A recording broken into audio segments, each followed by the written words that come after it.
La máscara de la muerte roja, de Edgar Allan Poe, en traducción de Julio Cortázar. La muerte roja había devastado el país durante largo tiempo. Jamás una peste había sido tan fatal y tan espantosa. La sangre era su encarnación y su sello, el rojo y el horror de la sangre. Comenzaba con agudos dolores, un vértigo repentino, y luego los poros sangraban y sobrevenía la muerte. Las manchas escarlata en el cuerpo y la cara de la víctima eran el bando de la peste, que la aislaba de toda ayuda y de toda simpatía. Y la invasión, progreso y fin de la enfermedad se cumplían en media hora. Pero el príncipe próspero era feliz, intrépido y sagaz. Cuando sus dominios quedaron semidespoblados, llamó a su lado a 1000 robustos y desaprensivos amigos de entre los caballeros y damas de su corte y se retiró con ellos al seguro encierro de una de sus abadías fortificadas. Era esta de amplia y magnífica construcción y había sido creada por el excéntrico, aunque majestuoso, gusto del príncipe. Una sólida y altísima muralla la circundaba. Las puertas de la muralla eran de hierro. Una vez adentro, los cortesanos trajeron fraguas y pesados martillos y soldaron los cerrojos. Habían resuelto no dejar ninguna vía de ingreso o de salida a los súbitos impulsos de la desesperación o del frenesí. La abadía estaba ampliamente aprovisionada. Con precauciones semejantes, los cortesanos podían desafiar el contagio, que el mundo exterior se las arreglara por su cuenta. Entretanto, era una locura afligirse o meditar. El príncipe había reunido todo lo necesario para los placeres. Había bufones, improvisadores, bailarines y músicos. Había hermosura y vino. Todo eso y la seguridad estaban del lado de adentro. Afuera estaba la muerte roja. Al cumplirse el 5º o 6º mes de su reclusión y cuando la peste hacía los más terribles estragos, el príncipe próspero ofreció a sus 1000 amigos un baile de máscaras de la más insólita magnificencia. Aquella mascarada era un cuadro voluptuoso. Pero permitidme que antes os describa los salones donde se celebraba. Eran 7, una serie imperial de estancias. En la mayoría de los palacios, la sucesión de salones forma una larga galería en línea recta, pues las dobles puertas se abren hasta adosarse a las paredes, permitiendo que la vista alcance la totalidad de la galería. Pero aquí se trataba de algo muy distinto, como cabía esperar del amor del príncipe por lo extraño. Las estancias se hallaban dispuestas con tal irregularidad que la visión no podía abarcar más de una a la vez.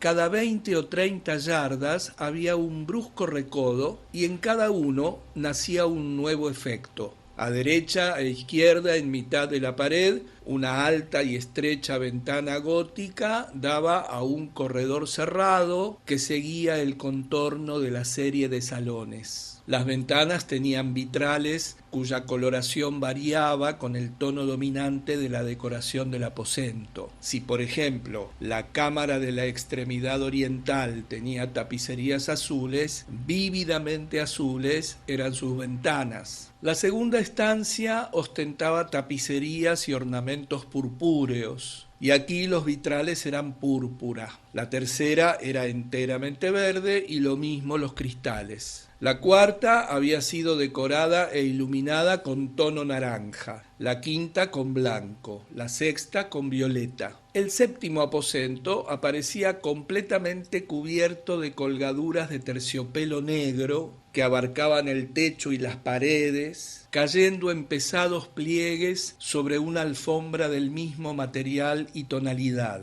Pero en esta cámara el color de las ventanas no correspondía a la decoración. Los cristales eran escarlata, tenían un profundo color de sangre. A pesar de la profusión de ornamentos de oro que aparecían aquí y allá o colgaban de los techos, en aquellas 7 estancias no había lámparas ni candelabros. Las cámaras no estaban iluminadas con bujías o arañas, pero en los corredores paralelos a la galería y opuestos a cada ventana se alzaban pesados trípodes que sostenían un ígneo brasero cuyos rayos proyectábanse a través de los cristales teñidos e iluminaban brillantemente cada estancia. Producían en esa forma multitud de resplandores tan vivos como fantásticos. Pero en la cámara del poniente, la cámara negra, el fuego que a través de los cristales de color de sangre se derramaba sobre las sombrías colgaduras, producía un efecto terriblemente siniestro y daba una coloración tan extraña a los rostros de quienes penetraban en ella que pocos eran lo bastante audaces para poner allí los pies. En este aposento, contra la pared del poniente, se apoyaba un gigantesco reloj de ébano. Su péndulo se balanceaba con un resonar sordo, pesado, monótono, y cuando el minutero había completado su circuito y la hora iba a sonar, de las entrañas de bronce del mecanismo nacía un tañido claro y resonante, lleno de música, mas su tono y su énfasis eran tales que a cada hora los músicos de la orquesta se veían obligados a interrumpir momentáneamente su ejecución para escuchar el sonido, y las parejas danzantes cesaban por fuerza sus evoluciones. Durante un momento, en aquella alegre sociedad, reinaba el desconcierto, y mientras aún resonaban los tañidos del reloj, era posible observar que los más atolondrados palidecían y los de más edad y reflexión se pasaban la mano por la frente, como si se entregaran a una confusa meditación o a un ensueño. Pero apenas los ecos cesaban del todo, livianas risas nacían en la asamblea, los músicos se miraban entre sí, como sonriendo de su insensata nerviosidad, mientras se prometían en voz baja que el siguiente tañido del reloj no provocaría en ellos una emoción semejante. Mas, al cabo de 60 minutos, que abarcan 3600 segundos del tiempo que huye, el reloj daba otra vez la hora y otra vez nacían el desconcierto, el temblor y la meditación.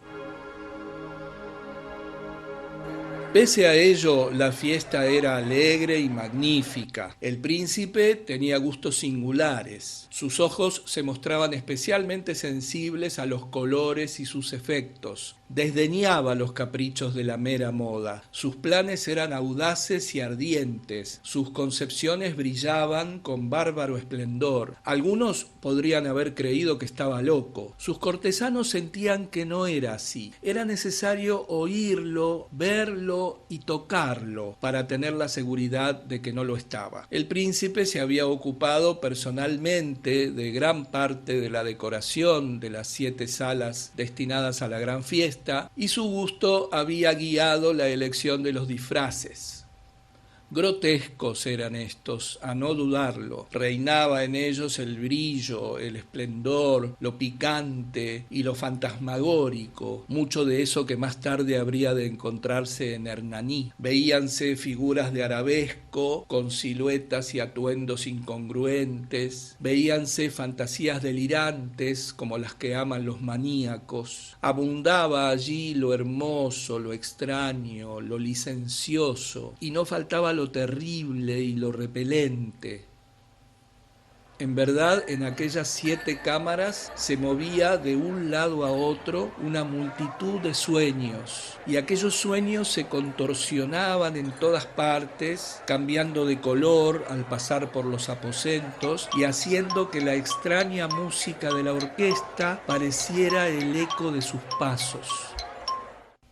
Mas otra vez tañe el reloj que se alza en el aposento de terciopelo. Por un momento todo queda inmóvil, todo es silencio, salvo la voz del reloj. Los sueños están helados, rígidos en sus posturas, pero los ecos del tañido se pierden, apenas han durado un instante, y una risa ligera, a medias sofocada, flota tras ellos en su fuga.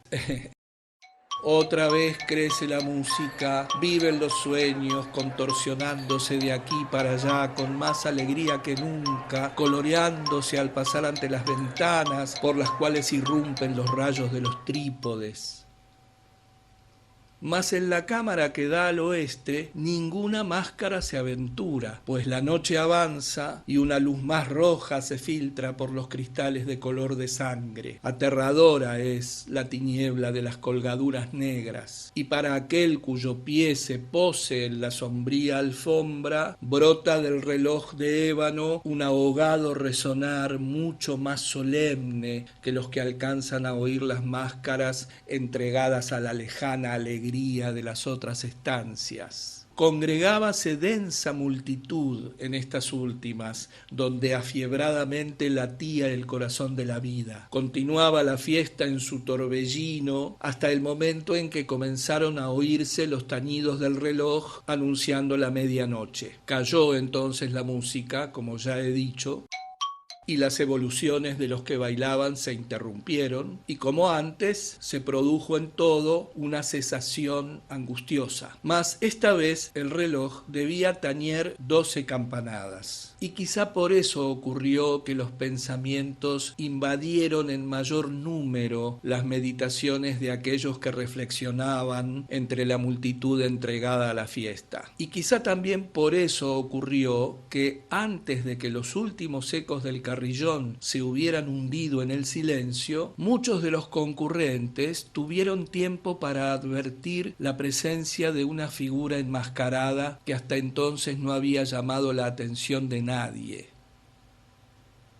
Y habiendo corrido en un susurro la noticia de aquella nueva presencia, alzóse al final un rumor que expresaba desaprobación, sorpresa y finalmente espanto, horror y repugnancia.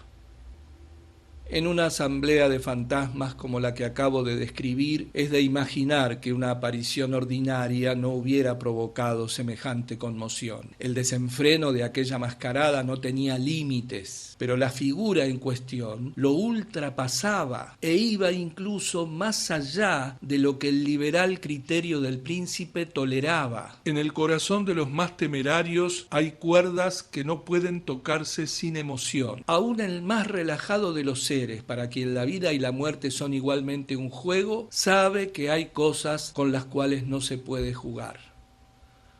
Los concurrentes parecían sentir en lo más hondo que el traje y la apariencia del desconocido no revelaban ni ingenio ni decoro. Su figura, alta y flaca, estaba envuelta de la cabeza a los pies en una mortaja. La máscara que ocultaba el rostro se parecía de tal manera al semblante de un cadáver ya rígido que el escrutinio más detallado se habría visto en dificultades para descubrir el engaño. Cierto, aquella frenética concurrencia podía tolerar, si no aprobar, semejante disfraz.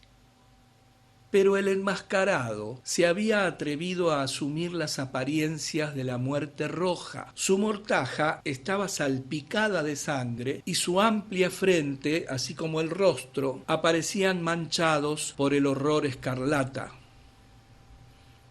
Cuando los ojos del príncipe Próspero cayeron sobre la espectral imagen, que ahora, con un movimiento lento y solemne, como para dar relieve a su papel, se paseaba entre los bailarines, convulsionóse en el primer momento con un estremecimiento de terror o de disgusto, pero al punto su frente enrojeció de rabia. ¿Quién se atreve?, preguntó con voz ronca a los cortesanos que lo rodeaban. ¿Quién se atreve a insultarnos con esta burla blasfematoria? Apoderaos de él y desenmascaradlo, para que sepamos a quién vamos a ahorcar al alba en las almenas. Al pronunciar estas palabras, el príncipe Próspero se hallaba en el aposento del este, el aposento azul. Sus acentos resonaron alta y claramente en las 7 estancias, pues el príncipe era hombre osado y robusto, y la música acababa de cesar a una señal de su mano. Con un grupo de pálidos cortesanos a su lado, hallábase el príncipe en el aposento azul. Apenas hubo hablado, los presentes hicieron un movimiento en dirección al intruso, quien en ese instante se hallaba a su alcance y se acercaba al príncipe con paso sereno y deliberado. Mas la indecible aprensión que la insana apariencia del enmascarado había producido en los cortesanos impidió que nadie alzara la mano para detenerlo. Y así, sin impedimentos, pasó éste a una yarda del príncipe, y mientras la vasta concurrencia retrocedía en un solo impulso hasta pegarse a las paredes, siguió andando ininterrumpidamente, pero con el mismo solemne y mesurado paso que desde el principio lo había distinguido. Y de la cámara azul pasó a la púrpura, de la púrpura a la verde, de la verde a la anaranjada, desde esta a la blanca y desde allí a la violeta, antes de que nadie se hubiera decidido a detenerlo. Mas entonces el príncipe Próspero, enloquecido por la rabia y la vergüenza de su momentánea cobardía, se lanzó a la carrera a través de los 6 aposentos, sin que nadie lo siguiera por el mortal terror que a todos paralizaba. Puñal en mano, acercóse impetuosamente hasta llegar a 3 o 4 pasos de la figura que seguía alejándose, cuando ésta, al alcanzar el extremo del aposento de terciopelo, se volvió de golpe y enfrentó a su perseguidor. Oyóse un agudo grito mientras el puñal caía resplandeciente sobre la negra alfombra y el príncipe Próspero se desplomaba muerto.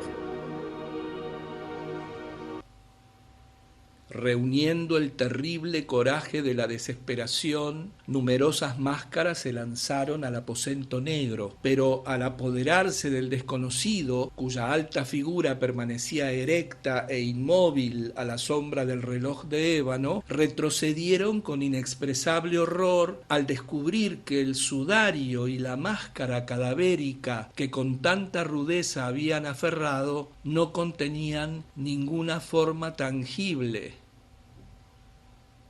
Y entonces reconocieron la presencia de la muerte roja. Había venido como un ladrón en la noche, y uno por uno cayeron los convidados en las salas de orgía manchadas de sangre, y cada uno murió en la desesperada actitud de su caída. Y la vida del reloj de ébano se apagó con la del último de aquellos alegres seres, y las llamas de los trípodes expiraron, y las tinieblas, y la corrupción, y la muerte roja lo dominaron todo.